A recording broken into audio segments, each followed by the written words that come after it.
Hello mga kaibigan, maligayang pagdating sa aking channel. Kasama ka sa isang bagong video.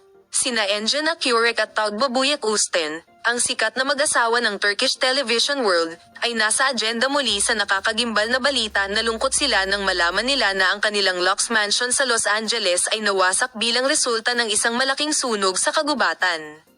Madalas sabihin ng mag-asawa na ang bahay na ito, na binili nila bilang simbolo ng tagumpay sa kanilang karera, ay isang magandang pagbabago sa kanilang buhay. Gayunpaman, ang panaginip na ito ay biglang naging isang bangungot pagkatapos ng sunog.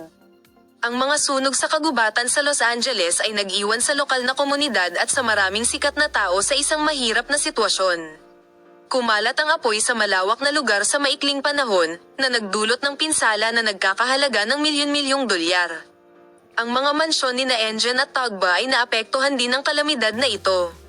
Salamat sa panonood ng aking video. Bibigyan ka namin ng detalyadong impormasyon tungkol sa paksa.